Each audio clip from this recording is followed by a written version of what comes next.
Alright, mbaniriza abalungi mugamba mutya Ron Sport nze ababuuzaako mu Namasaka. Olunaku olwaleero ndi eno ne Uncle Kabaya President. Ekyo nnyongero kibajjukiza President. Kulikayo minda mwana. Navuddeyo kwa Bulazi. Mwebale kunsabira. Mawulire gaatukuba walaago mwana. Naye watidde. Tyamu. Ekyasooka okunjigira mu mutwe. Nsajja afu tebagenda President bagenda muteeka muka basement ekirala. Nga mwana dread zaffe. Era tebyawukana nnyo ne gwe baatutte mu basement kubanga bwe mba nvuddeyo nga siina manyi. Era biba byantuuseeko. Naye kyotajja kwerabira gw'oli wa mawulire. Ne kati bitukwatako ffenna ekintuukako kikyasobola okutuukako. Kikyasobola bulungi nnyo kubanga ggwe jje wange n'obimbuuza ng'era okimanyi bye nnina okwogera. Kakati naawe weerinde muganda wange. Naye nga navuddeyo njagala n'okwebaza bannayuganda mwenna abasobodde okusitula amaloboozi gammwe ne mugamba tebisaana. Nammwe abaavuddeyo ne mugamba Kabaya jjanjabwe. Njagala okubeebaza. Waliwo omusajja bamuyita SP Saasiimwe. Ono abuulira Bayibandi College simanya biti. Omusajja oyo takoma kwogera bwogezi ku nkyukakyuka. Omusajja oyo agatta nako eri abantu abali mu bizibu. Y'omu ku baasookerawo okuba ng'agamba bannange mwanguwe. Takomye ku ekyo n'ebirala bingi nnyo abiseetinze nsobole okuba nga nzira mu life yange gye mbaddemu. Nkwebaza muganda wange n'abalala mwenna. Naye nga giri okyakulekayo President omwana. Lumanyi tebiba byangu. Byo si byangu, si byangu. Naye bisobola okuba ebyangu. Buli lw'oba olwana olutalo ng'olwanirira bwenkanya naye nga gw'olwana naye alwana kuzibiikirira bwenkanya bwo. Sayidi esinga Katonda abajja gw'alwanirira obwenkanya. Era abo abalwanirira obwenkanya bayita mu bintu bingi nnyo nnyo nnyo. Kyova olaba ne Yesu yatuuka n'akomererwa ku musaalaba. Olw'okuba yali alwanirira bwenkanya n'abagoberezi be 12 mulimu abaakyuka nga bamusanga ne bamugamba si ono gwe tulaba n'omusajja oyo nga batambula. Ono gwe yali naye ku lunaku luli. Ono ng'aganze simundabanga nako simumanyi namumanya n'amwegaana. Kakati bwali bwenkanya. Neerero kye nnwanirira nange bwenkanya. Naye kati obwenkanya nze sijja bufuna nti nja kuwaabira abantu sizza ku ekyo. Kubanga siina maanyi ago.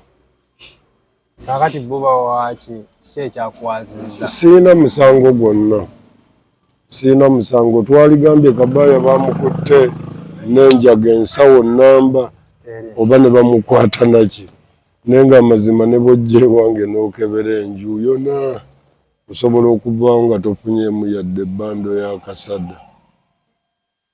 Nga togifunye. Era ensonga lwaki bo bajja buzi ne bankwata ne bankuba gwe muvubuka. Nze nava mu ttawuni. Nkomawo waka ssaawa 4:30. Natuuka wano nga zigakuwera 5. Naye wange wennyini wendaga. Paatulo we yali eyimiridde bwe yandaba n'esimbula n'eyimirira mu maaso w'enkyamira ne babuukako. Naye ng'ate ogenda okitunuulira nga bonna si ba poliisi. Bantu ba bulijjo. Era nga kisobozesa okugambisa nti bantu ba bulijjo naye nga bakambwe. Ekyasinga okunzija enviiri ku mutwe gamba ono ye Kabaya. Ne bantandika. Nkyebuuza ebibuuzo bingi nnyo. Era bwe mbyeddamu. Naye era nga gye biggweera ngenda kusigala nga nkyali ku kino kubanga olaba balemezza mbwe batyo. Amazima bagamanyi. Amazima bagamanyi.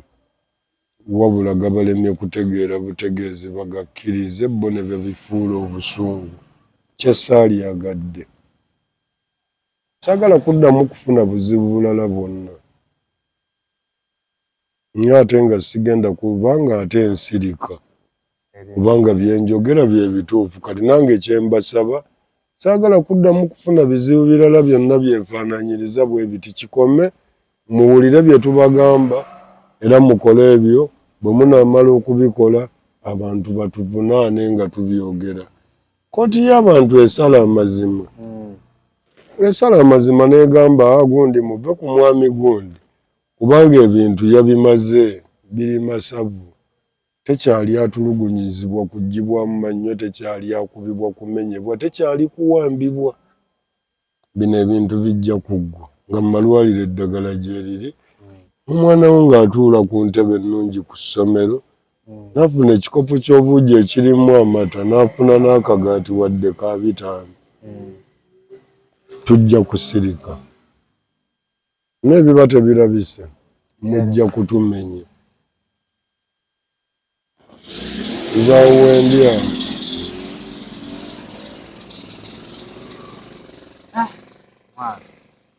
Yose yangu. Naye Ankabaya president buli omu mu Uganda muno walukyaliwo akyali seefu. Abalina abakulu bali seefu. N'ate era ogenda okitunuulira nga nabo tebali seefu. Ky'osanga omuntu ng'atambula n'ekabangali 3. Kuba kutya.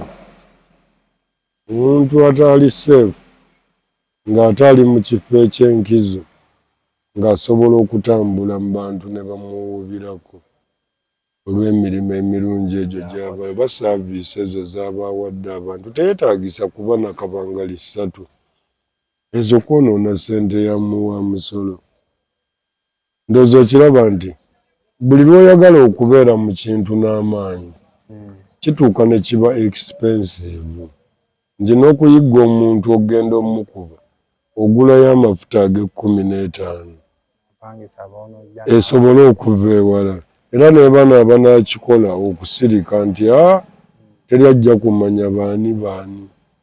Nammwe abaakikoze nga temujja kutaaja muba mwafunyeeyo. Biri expensive naye ng'ezo ssente zaali badde zigenda mu bintu eby'enkizo. Nye zikozesebwa kati okutwataakinga. President, mubaka kiboolekera abaakuyambyeko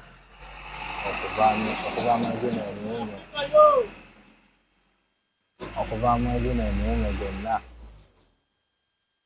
Nze nali agadde okuba nga ŋŋamba bannayuganda obutaggwaamu maanyi nsonga nkulu. Tuzze tulaba ebyawandiikibwa bino obiraba. Bw'obigoberera ennyo bimala ne bigatta n'olutalo lwe tulimu.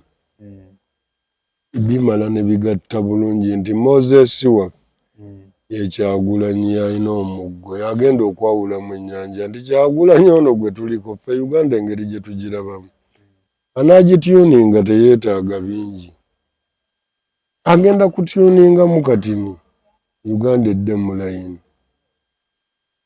Kakati tetulina kuggwamu maanyi. Gwe n'olaba Kabaaya bamutuusizza ku ekyo gwe n'ogamba nze empanise bakuba.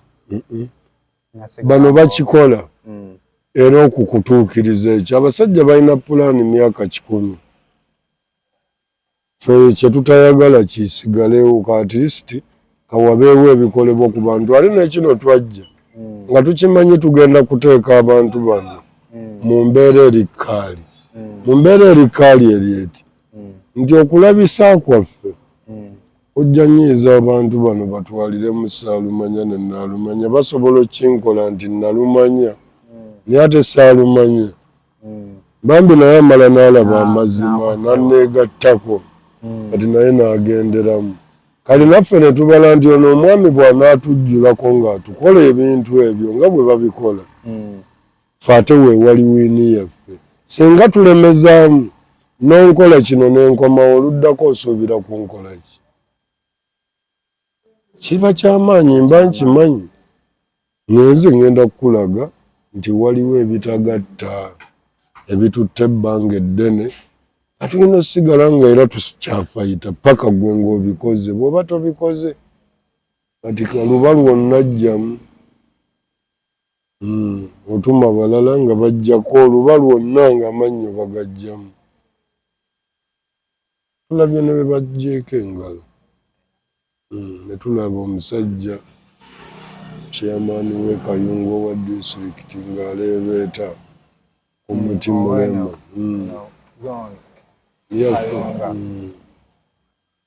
kale byebyo Kabulaaza naye buli omu agumye munno era nga Kyagulanyi bwe yagamba buli omugumye munno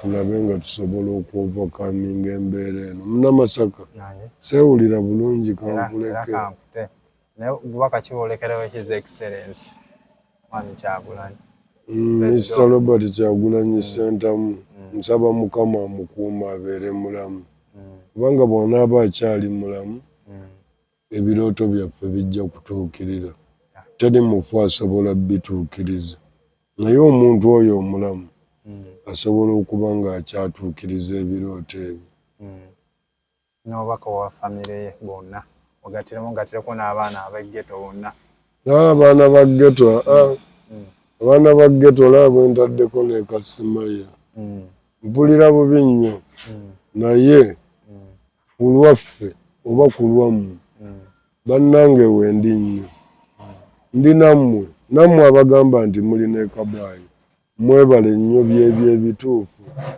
naye kwoneegatta kubalya mu ggeto oluku sijja kuttira ku liiso nange bw'oba komanda sikuttira ku liiso so bannange mubeere bulungi mweraba President kankuteesa okwogera owummulamu naye nga mwana kulikayo midda mwana navuddeyo yo